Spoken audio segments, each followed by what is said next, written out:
ኢትኬር የተባለውን ድርጅት ለመግለጽ ሌላ ቋንቋ መጠቀም አያስፈልግም። ባጭሩ የቀድሞው ቲያንስ ብለን መግለጽ እንችላለን።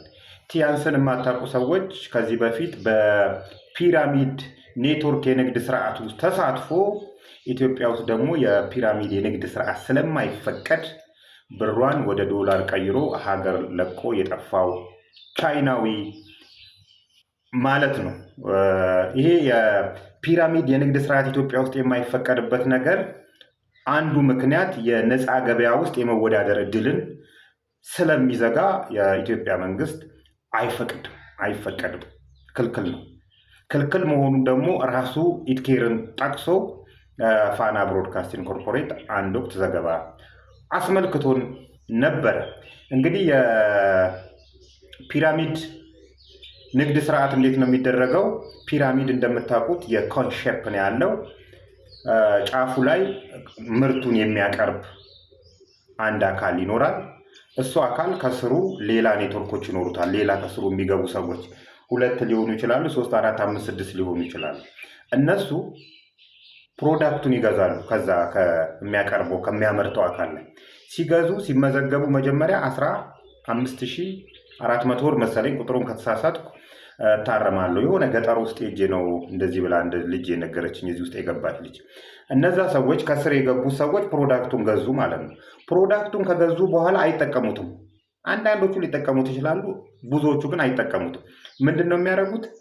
ለሌላ ሰው ከስራቸው ያስገቡና ያን ፕሮዳክት ይሸጣሉ። ሌላም ፕሮዳክት ደግሞ እነዚህ ሰዎች በእነሱ ኔትወርክ ውስጥ እንዲገዙ ያደርጋሉ። እንግዲህ እየሰፋ ሲሄድ ምን ይሆናል ማለት ነው? ፕሮዳክቱ እየበዛ ይሄዳል ማለት ነው። እየበዛ በሄደ ሰዓት ጫፍ ያለው የሚያመርተው አካል ብዙ ፕሮዳክት ማምረት ይጠበቅበታል ማለት ነው። በእንደዚህ አይነት ነው እየሰፋ የሚሄደውና የፒራሚድ ቅርጽ የሚሄደው። መቼ ያቆማል ካላችሁኝ፣ እንግዲህ የሰው ቁጥር ሊሚትድ ነው። እንደዚህ ያህል ብለህ የምትገልጸው ነው።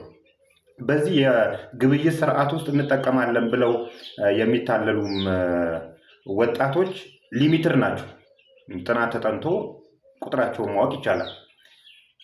ይህ ሊሚትድ የሆነው ቪክቲም እዛ ቦታ ላይ ሲደርስ ከስር የሚገባ ሰው ይቆማል ማለት ነው። ሲቆም ምን ይሆናል?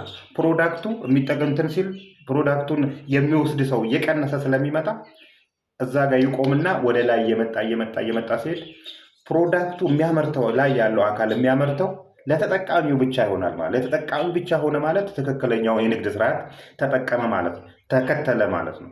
ፕሮዳክቱን የሚወደው ሰው ብቻ ነው የሚጠቀመው። ያን ጊዜ ማብቂያው ይሆናል ማለት ነው። በዚህ የንግድ ስርዓት ውስጥ እንግዲህ ሊጠቀሙ የሚችሉ አካላት እነማን ናቸው ብለን ካል እላይ ያሉ ናቸው። እላይ ያሉት ከስር በጣም የሚሸጡ ሰዎች አሉ። ይሄ ተጠቃሎ ትርፎ ወደ ላይ ይመጣል። የራሱን ድርሻ ይወስድና ወደ ታች ይለቅላል። እየለቀቀ ሲሄድ ታች ያሉት ሊያጡ ይችላሉ። እያነሰ ይመጣል። ስለዚህ በተለይ አሁን ላይ ወደ ኢትኬር የምትገቡ ወጣቶች ኦልሬዲ ያበቃለት ይመስለኛል። ቢኮዝ አንድ ገጠር ላይ ሄጄ አንዲት የ12ኛ ክፍል ፖይንት ያልመጣላለች ይህንን ለቤተሰቦቿና ለአካባቢው ገጠር ላሉ አካባቢዎቿ እንዲገቡ ስታሳምን አየዋትና ፈቃደኛ አይደሉም። ኦልሬዲ ከተማ ላይ በብዛት ያለ ነው ኢትኬር የሚባለው። መንግስት ለምን ዝም እንዳለው አላቅም። ግን የፒራሚድ ንግድ ነው፣ ህገወጥ ንግድ ነው። ይህንን ራሱ መንግስት ህገወጥ ነው ብሎ ስሙን ጠቅሶ ነግሮናል። ሌላኛው ፕሮዳክቱ ላይ ያለው የጥራት ጉለት ነው። በተለይ ሳሙናውን ብታዩት እንግዲህ የጥራትና ደረጃዎች ባለስልጣን ይህንን አይቶ የማረጋገጥ እንትን ነው። ቅባቶቹም እንትኖቹም ደረጃቸው ትክክል አይመስለኝም። ሳሙናውን እዩት ምን እንደሚመስል። እንግዲህ እንደዚህ ነው ደረጃው። የሚመለከተው ባለስልጣን ይህንን የዚህ ፕሮዳክት ጥራት ማረጋገጥ ይጠበቅበታል። ንግድን እመራለን የምትሉ አካላትም ደግሞ ነገሮቹ ስር እየሰደዱ ከመሄዳቸው በፊት ማስቆም የሚጠበቅባችሁ ይመስለኛል። ነገር ግን ባለፈው የሆነ ሽልማት የኢንተርፕሪነር ተብሎ የዚህ የኢትኬር ባለቤት ሲሸለም አይቻልም። ጉድ! ኢትዮጵያ ውስጥ እኮ ምን ሆነ መሰላችሁ ሽልማት አሁን ሽልማት ለመሸለም ራሱ ተሸላሚው ነው ስፖንሰር የሚሆነው ወይም የሚያዘጋጀው።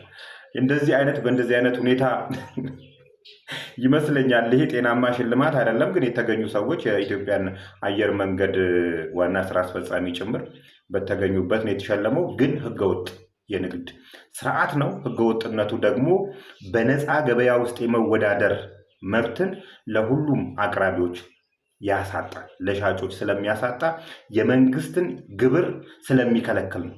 ካልሸጡ ይወጣሉ ነጋዴዎቹ። ቢኮዝ ሞኖፖሊ ተይዟላ። ኢትዮጵያ የሞኖፖሊ ስርዓትን አትጠቀሙ።